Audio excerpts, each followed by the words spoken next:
Hello, and welcome to another edition of For the Love of Creatives podcast. I am one of the hosts, Dwight, and I'm joined by Maddox. We're the connections and community guys. And today, our featured guest is the lovely April Chavez. Hi, April. Welcome, Hi, April. thank you. Such a pleasure to be here with the two of you. Yeah, well, we're really thrilled to be with you on our show. I know that you have hosted a wonderful show, the Wellness Driven Live Show, for quite some time now, and you've done a whole lot of things to really give a lot of people a platform. And with the breadth of all of your experiences, I don't think that I could do justice in giving you an introduction. So why don't you share with our listeners a little bit about who you are so they can have an idea of who you are and what you're about? Thank you, Dwight.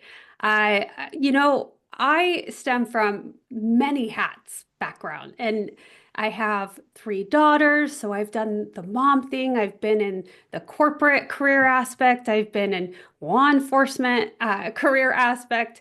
I have an autoimmune disease, and so I've lived with systemic lupus for my whole life. So I have an array of many different facets of myself, which we all do, don't we? When we start to get down to it, and you've lived enough life, then you've done a lot of things.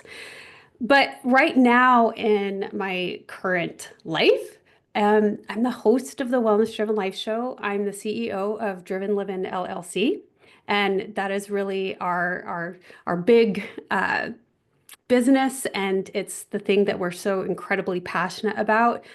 And so it's community and it's educational courses, and there's a lot that we offer really in the self-improvement aspect. That is awesome. I think our listeners would love to know about some of the things that have brought you to where you are. You mentioned a whole lot of different Yeah, things, being I a know. mom, a career in law enforcement, a career in corporate. And that seems like a lot of different things to navigate. Um, Mm. and to make those pivots, I would think that it would require a great deal of creativity. Um, Ah, yes.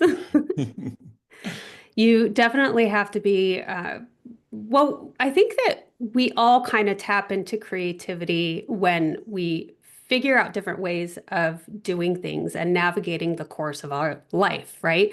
So mhm. creativity can have so many different ways of expression. It doesn't always mean you grab a paintbrush and you start painting, with colors. Creativity is really utilizing our minds in order to create new paths for ourselves, bring new ideas to life, really manifest the life that we desire. And when we come up with all those bumps in the roads, like being a single parent of three children and, needing to put food on the table, so then you're creating different avenues to do that, like working a couple of jobs.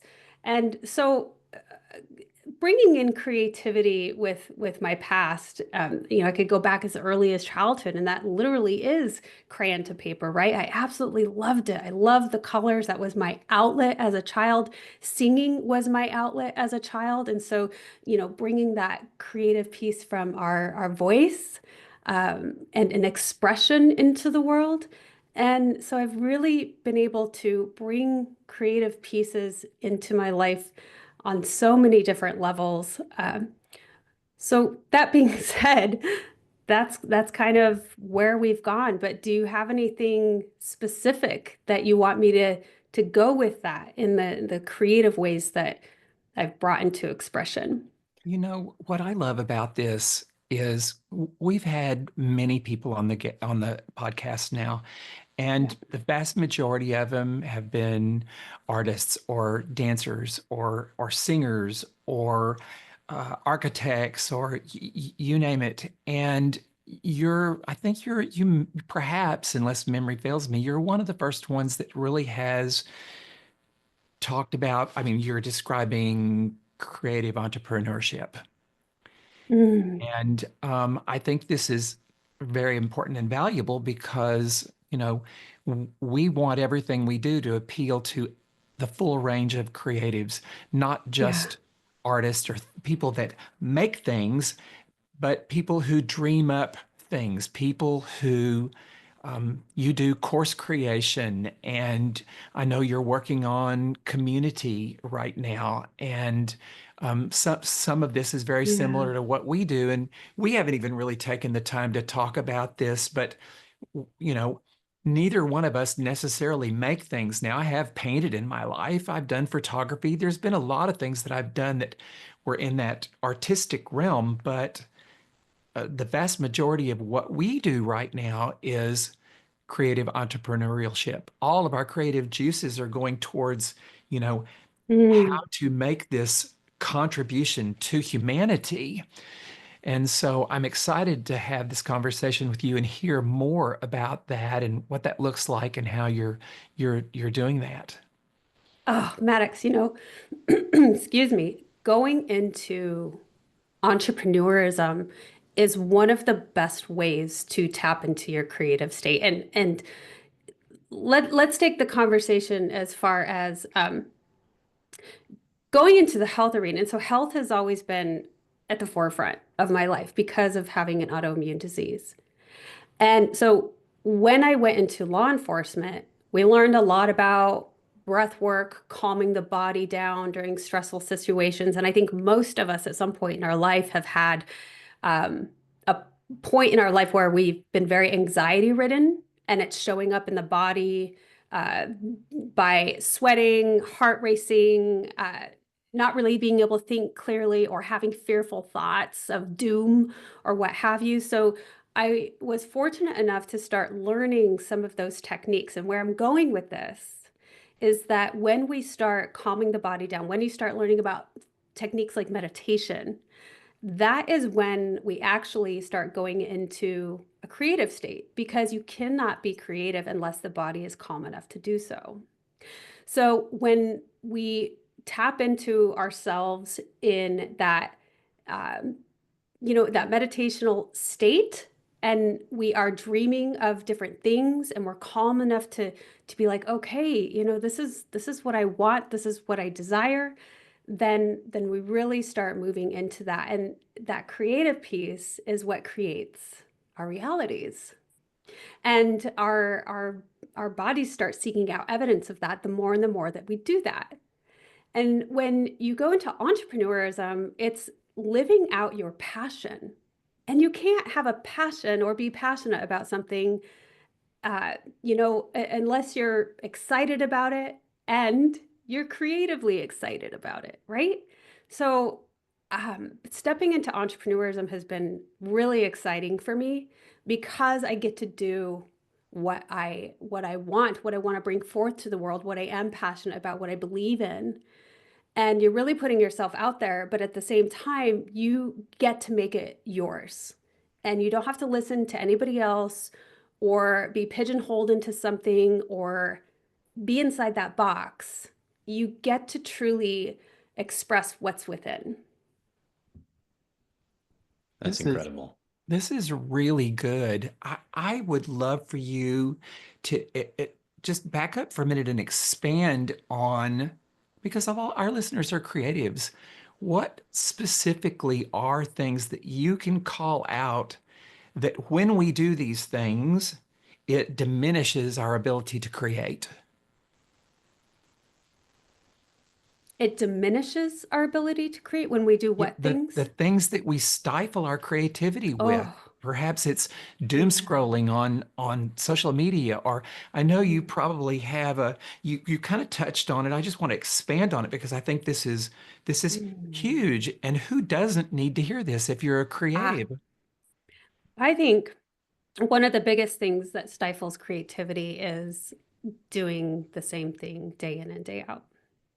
It is the automatic programming that we all know very well because our bodies are designed to do so.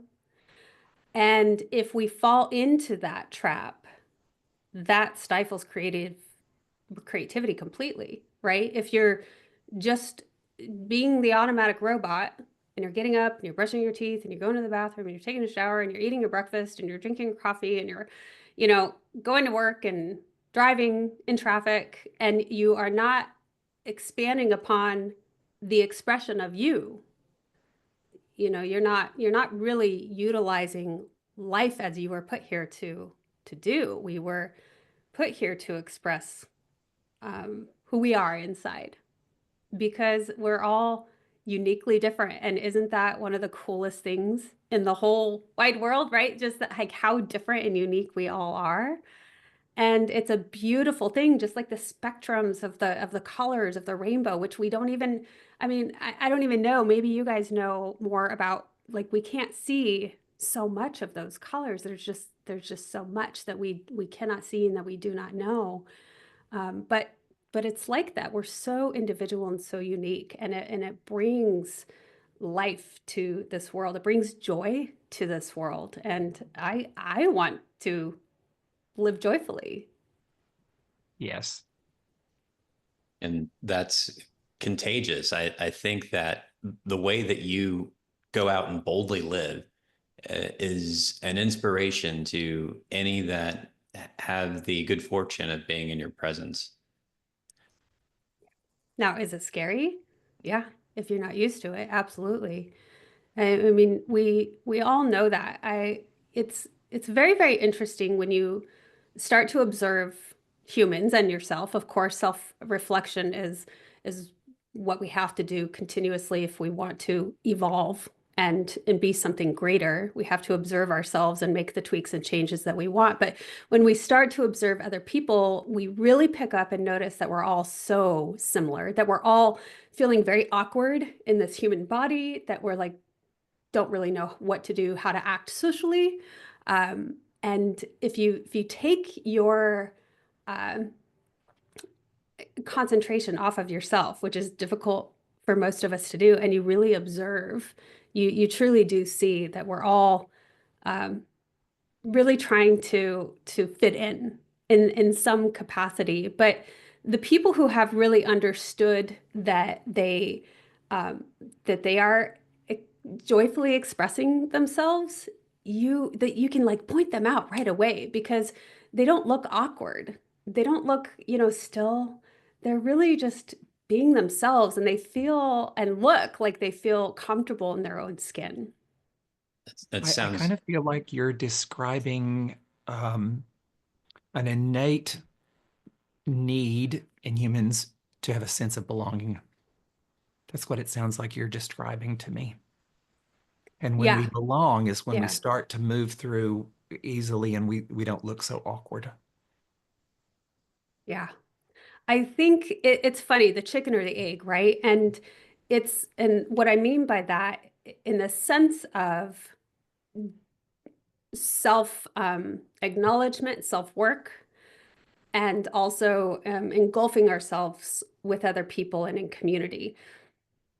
So when I say that, when we observe other people and we start to realize that, oh yeah, we're all just a human being, no matter what status they are, no matter what they're doing in life. And you guys know, the more that you interview people, especially at high status, you really just feel very comfortable with them. And there's no longer this gap of, oh my gosh, they're like this, oh, they're this incredible human being, but you really start feeling like, wow, we're all so similar. Um, or is it where we start to improve ourselves and then we're ready to step out and be along with other humans? Like, we kind of need a little bit of both, right? You have to have the understanding that we're all the same and yet we're all unique, and we have to go within in order to know how to feel comfortable in our skin. it sounds like you're hitting on a profound life lesson here. It's really interesting how we can all get a little bit too wrapped up in the stories that we're running in our own heads, so focused on the things that might make us look out of place or awkward, or just be a cause for some negative attention, when if we were to zoom out, one one way of seeing this is you're just not that important in the grand scale of things, because so many people are telling their own horrible stories about the things that they're scared of and the ways that they're going to be the target for ridicule or for judgment. And yeah, if you can move beyond that and really take an interest in what's happening in the world around you, or better yet, to take an interest in the person that you're talking to, Mm. then you don't have room to worry about the things that can go wrong. And that's, I feel like yeah, it goes into servitude. yes. When we again take the pressure off ourselves and we move into an act of servitude. How can I serve you, or how can I be there for you? And what is one of the best ways to do that? It's being present with somebody, fully present, and listening to them and hearing what they say, and letting them know that you've heard them through what they said, by acknowledging what they've said, and not necessarily going into advice or anything, but truly just being with them and hearing them. You've just connected some dots for me. So thank you very much. Most of my life, I have been very uneasy in rooms of strangers, very uncomfortable in room, very awkward. If there's ever going to be a place where I don't feel comfortable in my own skin, it's in a big room full of strangers. And yet we lead big rooms of strangers. You know, Mhm. we just had an event recently where there were two-thirds of the people in the room we did not know.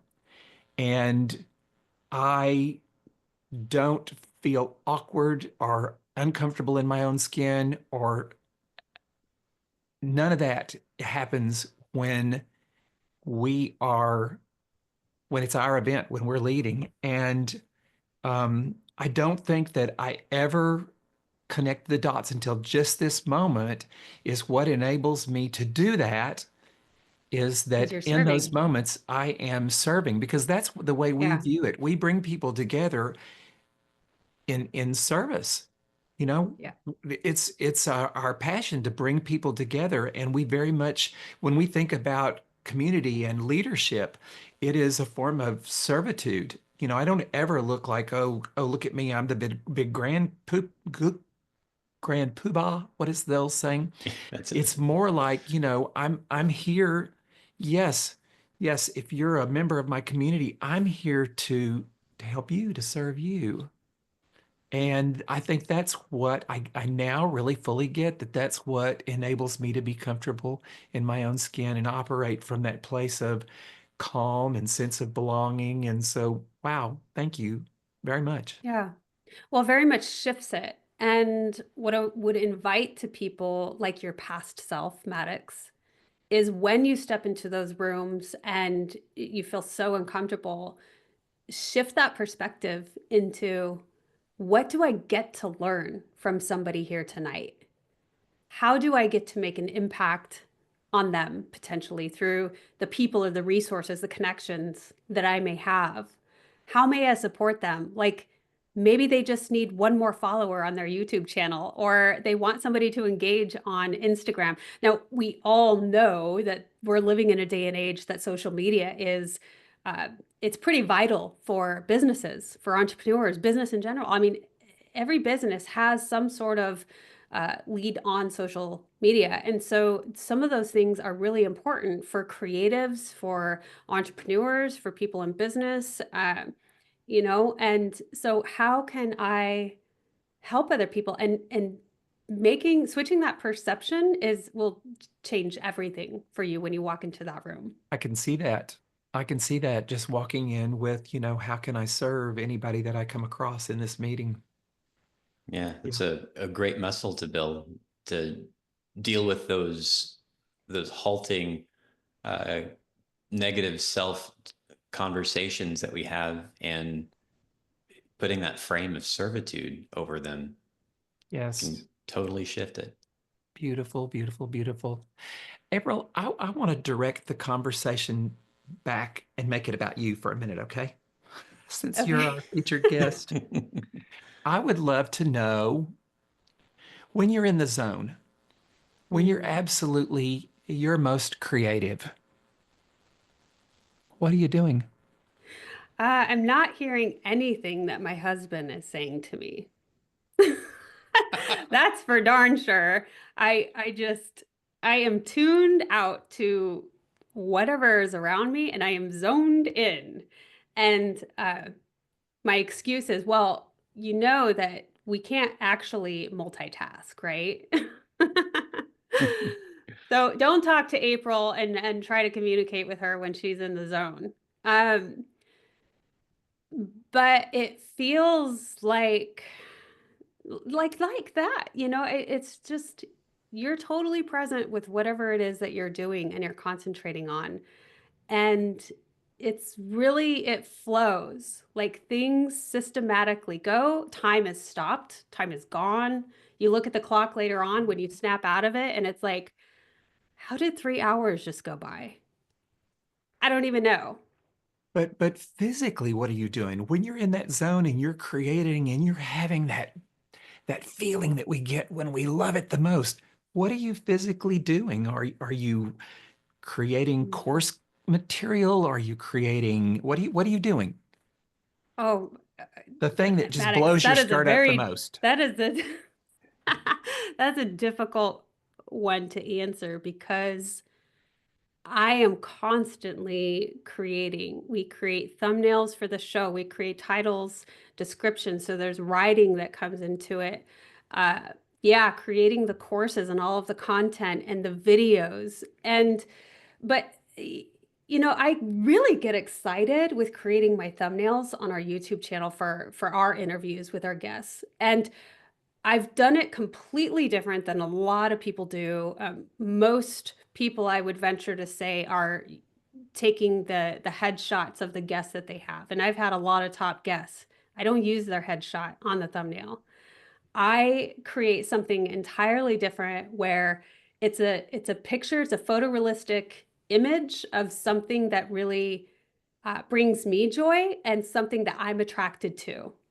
And so I figure my audience is going to be attracted to it too because I'm attracted to it.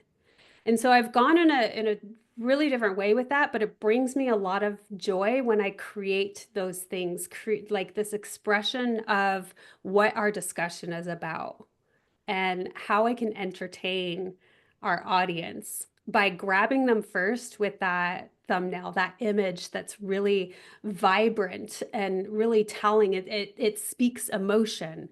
And I think that is really what I want to bring to our audience. That's why our YouTube channel is the biggest platform. Yes, we have the podcast arena, Apple, Spotify, all of those, but we concentrate on YouTube because you get to see everyone visually. We're on camera, so you get to see the expression of the guests when they're talking about their story and how they came to be and why and how they're doing what they're passionate about doing today. So, yeah, I think that amongst many other things, I get really excited when I am finally in alignment with the thing I really want to do the most and present to the world and present to the community. I get excited about creating the things that matter most to me, like a wellness driven life, driven living. We have our dog who is our mascot. She's a Doberman, and so we utilize Dobermans a lot in our marketing, and it's our brand. So the expression of our brand and living that out, because we all know our brand it's a reflection of us.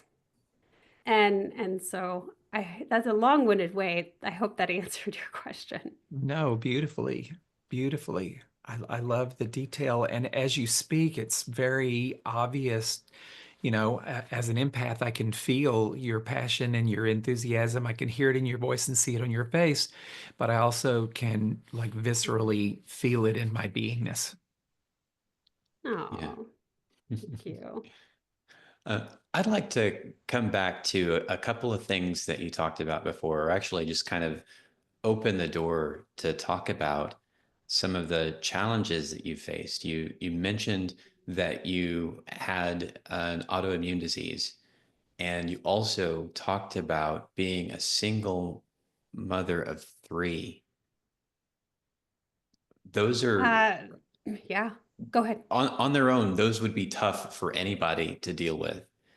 But yeah, we're not able to deal with the deck that we're dealt, yeah, other than just going through it. And you've done so beautifully.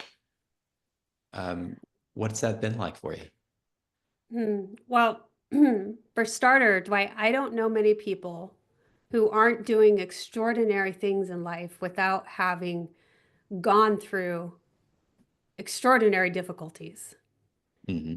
We have to have that contrast in order to know what we want to do and be and how we want to show up. If we don't know the opposite of it, right? It's the yin yang aspect.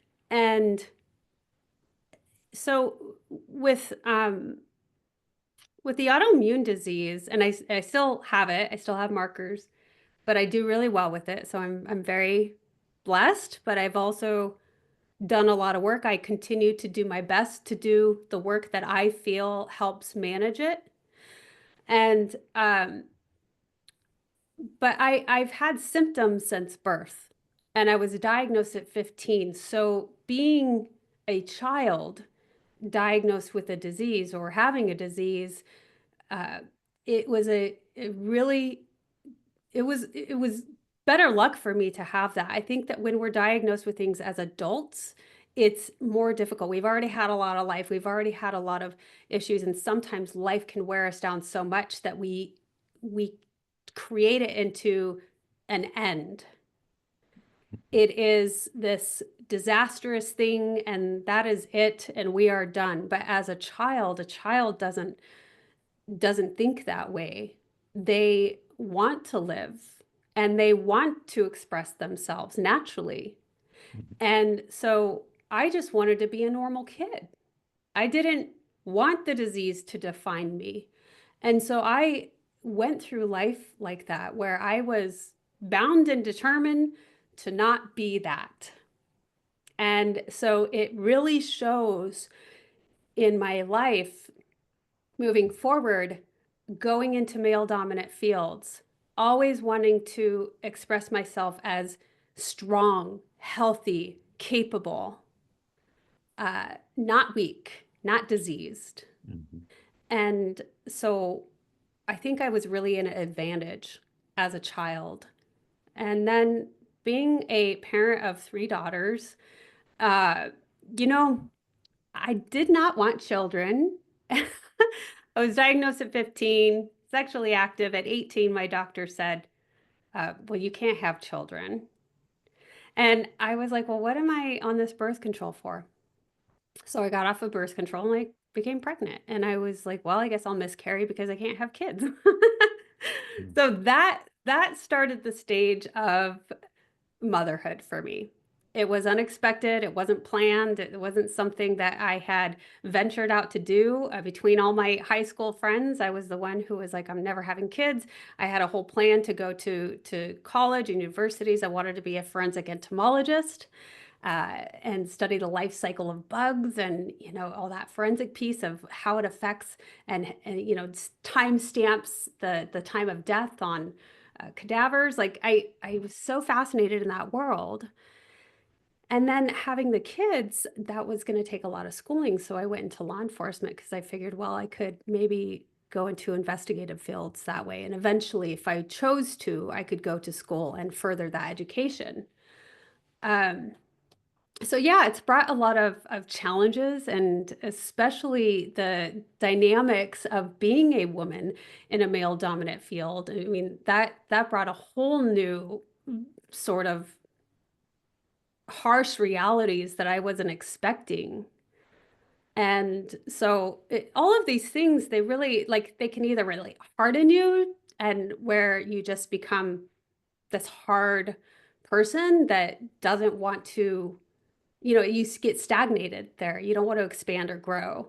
Or you can turn it into something where, wow, I've had all these experiences and all of these lessons that I now call wisdom. And so Mhm. when you turn the things in your life that have been traumatic for you in some capacity into, wow, I'm so glad I had that experience and now I consider it wisdom.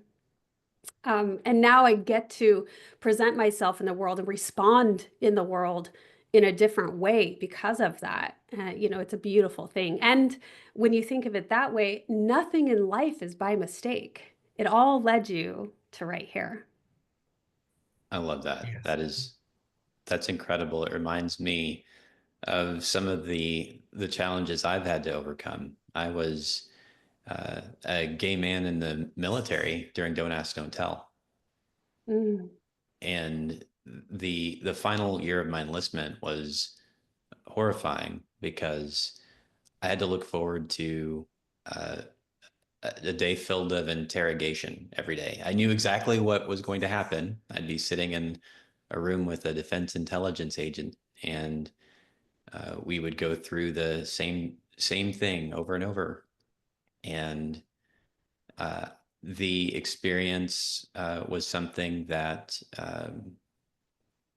was a really it made a really big impression on who I was. I didn't feel safe, and I was always looking over my shoulder. But I found the support I needed in community. I was able to work with a, a legal defense fund that helped soldiers in my situation, and they connected me to resources. And I'm curious as to how you were able to find community when you were in such a male dominated field where mm. you were kind of exceptional. Community didn't come until much, much later in my Mm, life. And I would say, so within the past, oh, I don't know, 5 years or under, hmm I didn't trust people enough to allow community into my life. And COVID happened and I didn't need community then, or what have you. We feel that way, go that way. And when I said that you can become stagnant in those feelings and in those traumas, you were very fortunate, Dwight, to have a community where you found resources, where you felt like you could trust somebody again. And it took me a long time.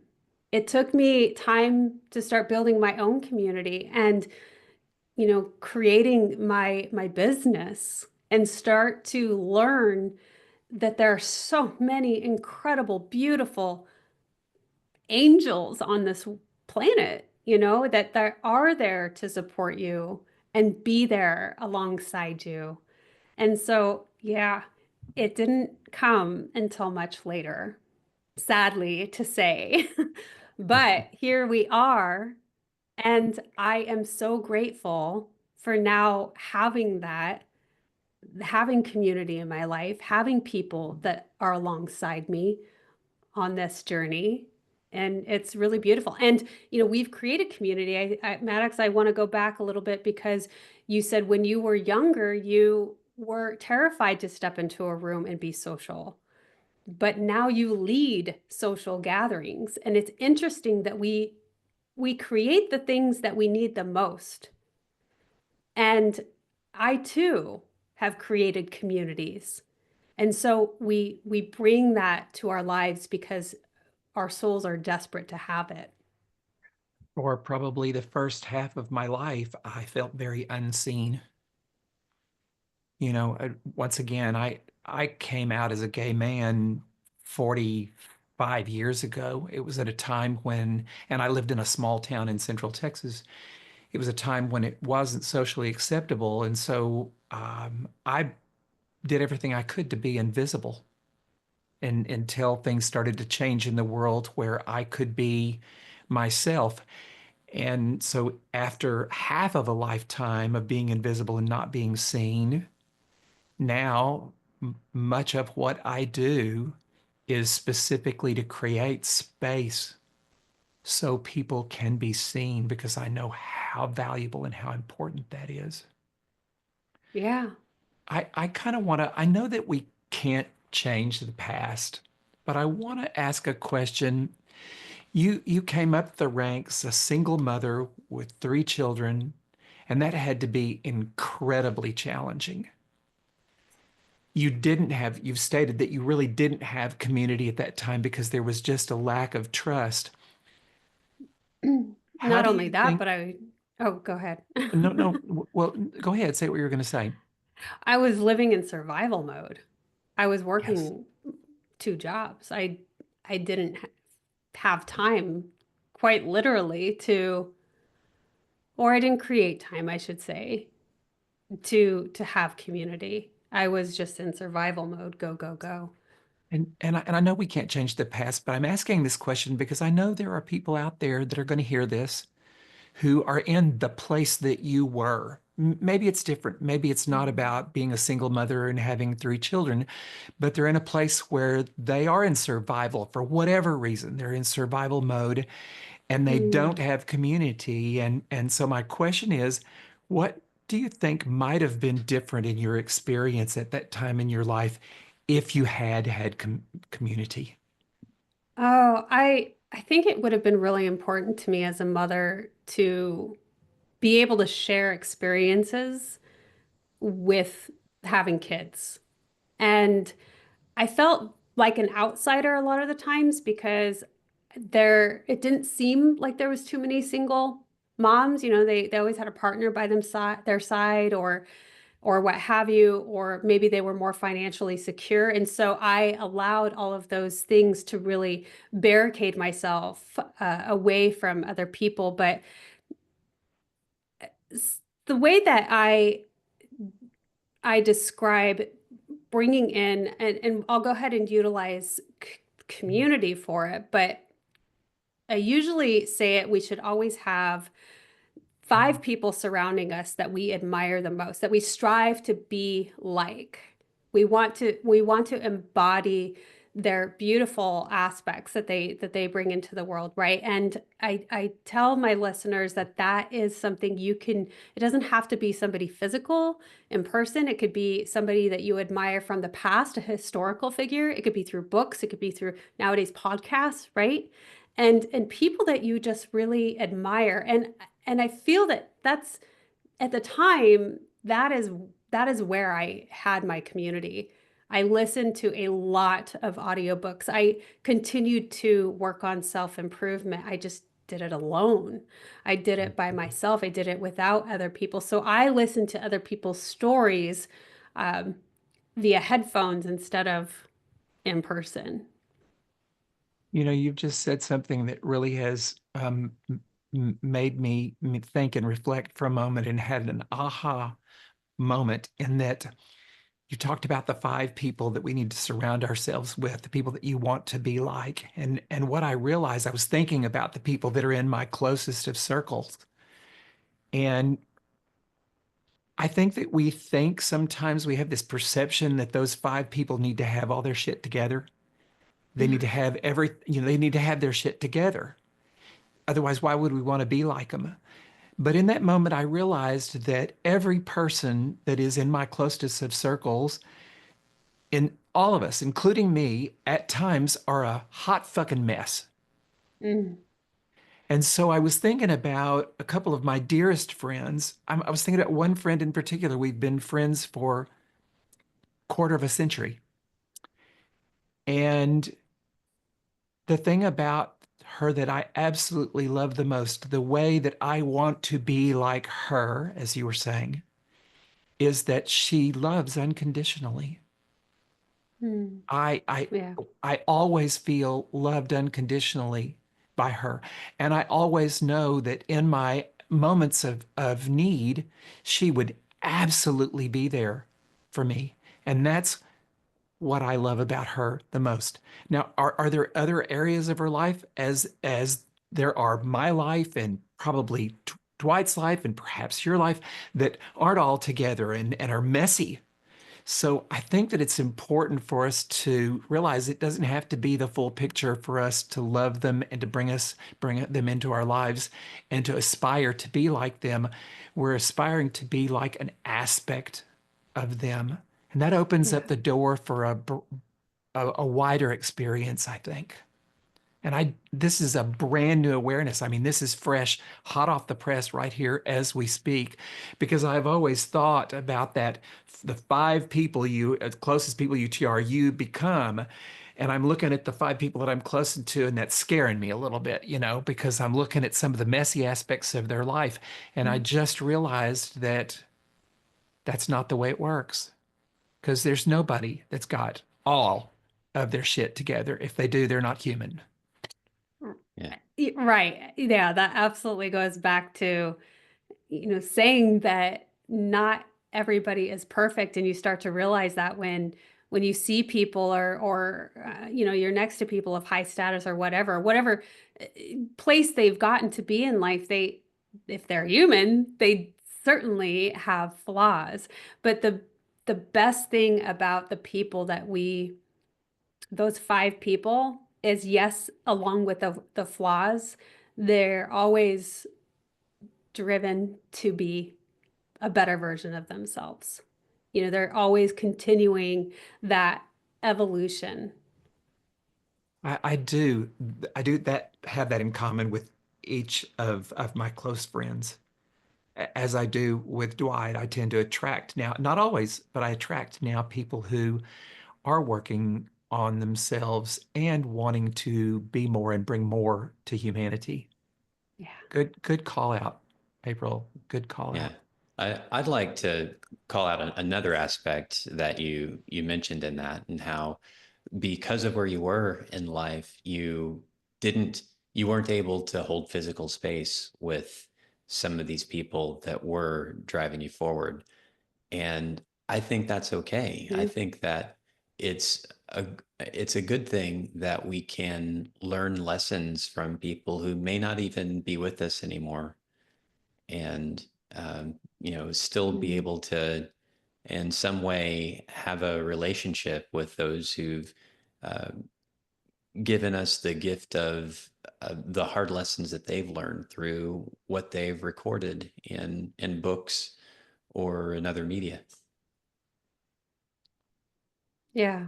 April, would you say that now you have more of a sense of community than ever in the past? I'm kind of hearing that, but I wanted to confirm that. Oh, 1,000%. Okay. And so Yes. having a large chunk of your life without really much community and now having some community around you, what has that, how has that benefited you? What Oh, has that enabled you to do as a creative human being that you weren't able to do when you didn't have that community? oh. Well, it's huge. First off, it feels good to me to give myself some credit that I am growing, that I have moved beyond a time in my life that I didn't have a grasp on that. I didn't utilize the power of that. We didn't come here to be solo human beings, and we hear the science, we hear the research of when we are isolated, it is not good for our overall well-being. Well, you said it And earlier, you were just surviving, and I fully believe yeah, that when we're isolated, we're surviving, and when we're in community, we're we're thriving. It's thriving. just that simple. Yeah, absolutely. So I'm it's a signal to me that I'm thriving. And what a wonderful thing. And now that I'm at this point, how much greater can it get? And so there's that aspect, which is huge, huge. And because it feels good, because I know it's wonderful, we just keep evolving that and growing that in so many different ways. it gives me confidence to show up and feel good about being myself, to feel good about being me and not having any sort of setbacks with that.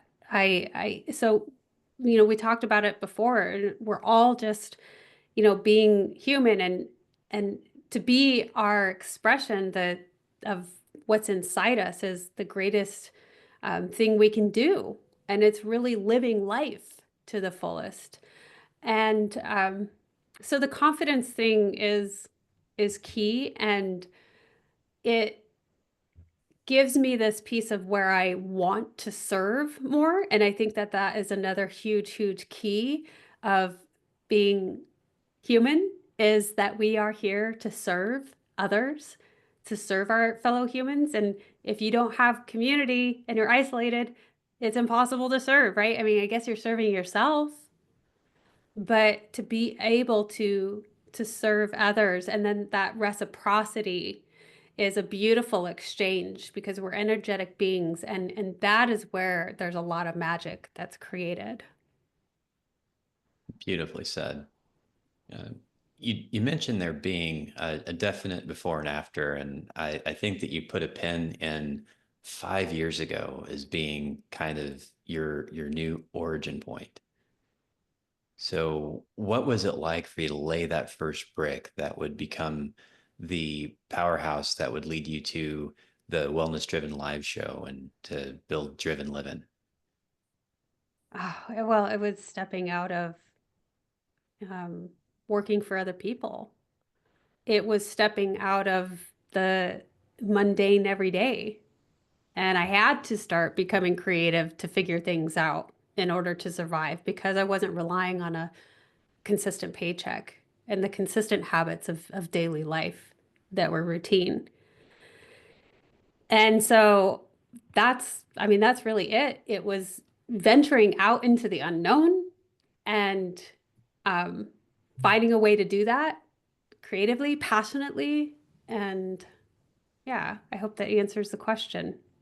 Uh, it answers it in spades. Uh, I have, can we go a little deeper? Can I ask a deeper question? Sure. This is an internal question, not a doing, it's a being question. That transition from no community to community, from feeling unsafe and not pulling people in around you because of that lack of safety, that survival mode.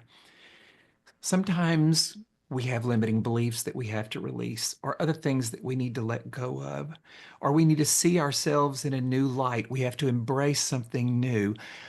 What is it? Maybe it's more than one thing. Feel free to expand. What is it that had to shift inside of you? What did you have to release or let go? What did you have to embrace that enabled you, this inside thing, this inside job, to go from no community to community? Oh, primarily, I would say that comes top of mind is allowing others' opinions to dictate how I show up, which I stopped showing up when I allowed others to dictate that.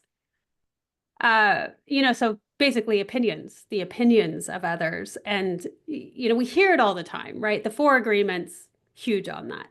And to not take what other people say personally. And I think it was very, very difficult for me to understand that and um, start shifting away from that when it came to family, because they were so close.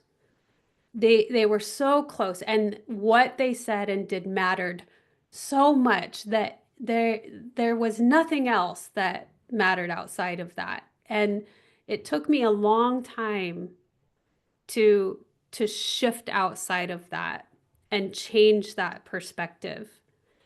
And I think it's vitally important that the audience knows that change does not happen overnight. Success does not happen overnight. This is continuous habits, continuously thinking differently, reminding yourself to think differently, And it could take a very long time. So I'm going to paraphrase and tell me if this is accurate or not. This is what I'm kind of hearing. You basically went from a period of time of giving your power away to all those people whose opinions mattered so much to letting their opinions matter less and taking your personal power back. Yeah. Yeah. I mean, oh my God, it feels so good. It does. It feels so good to say, I don't care. It And doesn't what matter. impact did that have on your creativity? It, huge. I kept going. I mean, that's the impact it had. It was like I didn't stop. I kept going. I do keep going. It doesn't matter. And that is so important as an entrepreneur. If you allow other people to make you feel bad and you sit in that and you stay with that, it again, that's what stagnates everything, right? Is but you have to be able to move past that to just say, you know what, I don't care, put it out of mind and start doing things. It's so funny because I have this writing practice that I do every day, and I started doing it, I think, well, gosh, it's been a month now, I think, at least, if not a little longer. And we have this community that we created, Route 66 for Driven Living, and it's a 66-day new habits checklist. So we do this list of habits for 66 days, 3 times a year. And so, but I started this writing journal habit a while back, and it's those oh, I can't remember, first person, second person, third person perspectives in really creating things. So I, April, blah blah blah. You, April, blah blah blah. She, April, blah blah blah. So where I'm going with this is this morning, I had this writing down that I I oh man, I lost where I was going with this, Maddox and Dwight. I'm sorry. That's Oh, okay. I you had me totally on the edge of lost my it. seat. I I do that know, and frequently. It'll come back in a minute, and if it doesn't, that's okay it, too. Yeah, yeah. Take a big it'll deep come to breath. It's me. good. It's all good. It'll come to me. But we were talking about family. Can you go back to the original question? Do you recall what you asked me? That might help jog. I think it was what you had to give up, what you had to release in order to go from, no community to community, how you had to see yourself differently, how you had to see others differently, the world differently in order to make that jump from, I don't need community and I'm just going to survive to, yes, I want community because I want to thrive. Yeah, well, it doesn't jog my memory enough, but I just really like that writing habit because it helps me, it gives you different perspectives to show up a little bit You, you, differently you and did say more it was about empowered. this morning's writing, though, something this you were writing about this morning. Yes, and I can't remember. It's okay. Oh my goodness.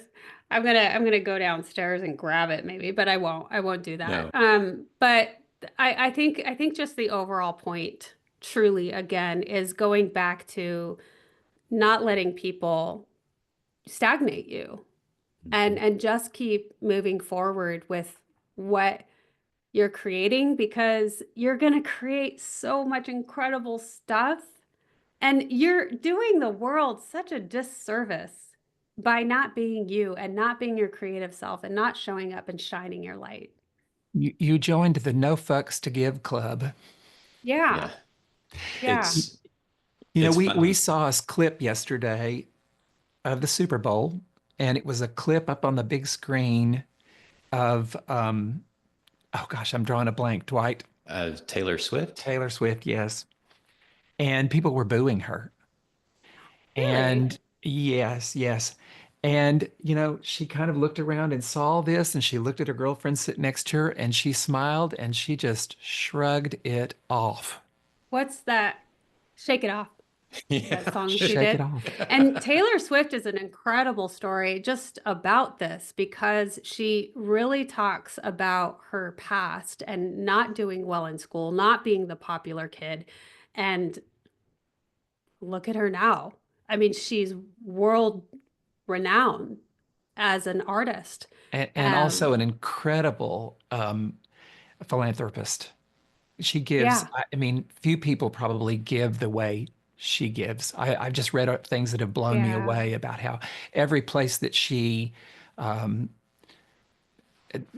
has a concert where she performs, she gives to the local communities generously everywhere Mm. she performs. That's just like, wow, wow, wow, wow. She gets it.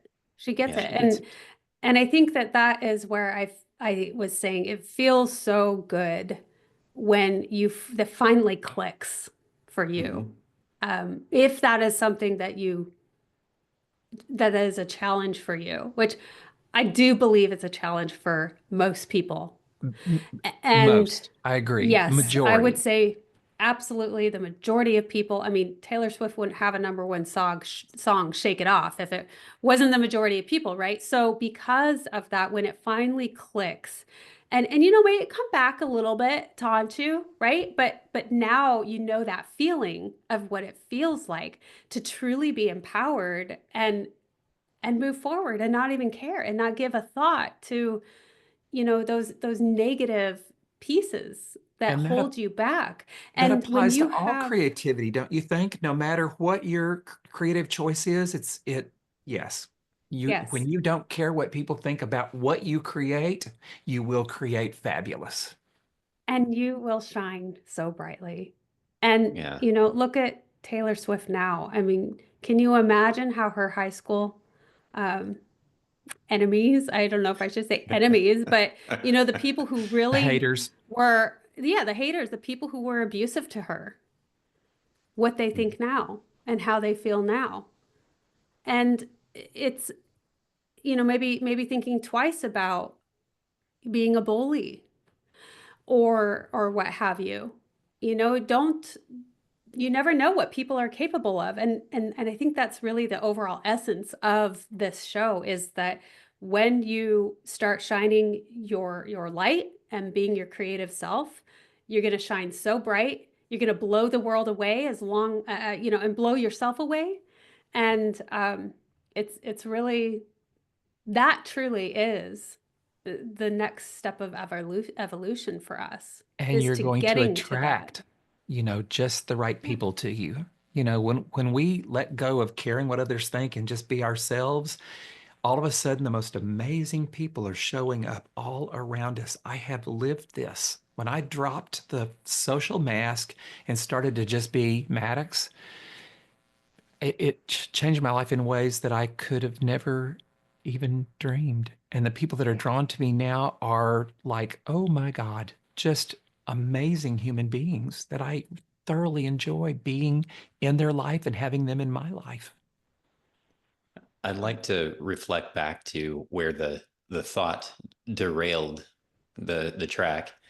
Uh, One of the things that you'd said before was about how success doesn't happen overnight.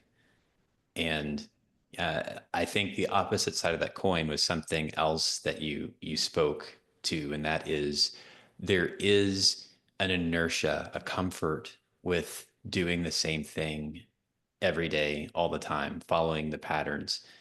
Either Mm. way, it's a choice.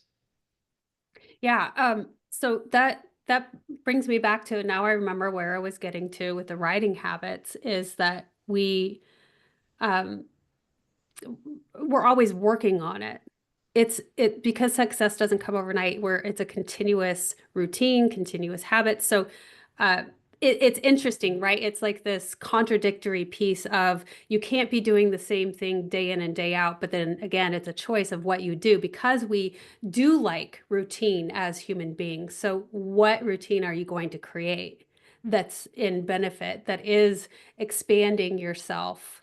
Where you do continuously grow and you do continuously seek out the unknown and be curious about life and be excited about it too. So that's where I was going, and I don't exactly know what I was writing down again, but my point of that is it's a continuous daily practice where I am trying to reprogram my brain. So I show up differently and I respond differently to the world. So those things don't when the triggers come, they don't affect me and I don't respond back to my old self. I'm responding to my new self and my excited self and joyful for the experience self because I now have knowledge and I now have wisdom from that. Yes, yes, yes. Love it. Well, I think that we've had a pretty far-ranging conversation, and I think we should bring things to a close. And the way we usually do that is with some rapid fire questions. Oh, For rapid fire answers. Yeah. I'll do my best. Okay. All right. So we'll have three rapid fire questions. The first is, what's a creative risk you're glad you took? Stepping onto a stage. Love that. Um, oh, what's a memory that always makes you smile? Kissing my husband. Oh. Yeah. How does community inspire your work? It makes me want to do more. It's the fuel that is the fuel. Oh, please say that again. That's awesome. Everybody needs to hear that a second time, please. Uh, Community is the fuel that sparks that fire, and I want to keep doing. I want to keep serving. I love that. That is wonderful. That's driven living. That drove it home. Yeah. That's driven living. Yep, that's our brand. You know it. I can pump out all sorts of driving and safety and Yeah. words. Well, before we put it into park, I just want to make sure that we have allowed you to share everything that you would like with our listeners. Ah, I feel like this has been a very well-rounded conversation. And yeah, I feel I truly invite the listeners, if you're not already inspired and pumped up to, go seek community and be your creative, beautiful self, to start doing that. Or better yet, I ask the question, what action are you going to take to start and to begin now? Beautiful. It's a beautiful place to end it. Um, where can our listeners best find all things April Chavez and Driven Living? Drivenliving.com. It will be in the show notes. April, this has been absolutely amazing. Of course, I knew it would be. Actually, Yes. it's exceeded my expectations, which is just Oh, thank you. lovely. Not that I had any specific expectations, but yeah, this is beautiful. And thank you so much for your contribution to the podcast and to all of the people who will listen to your episode. It's an absolute pleasure.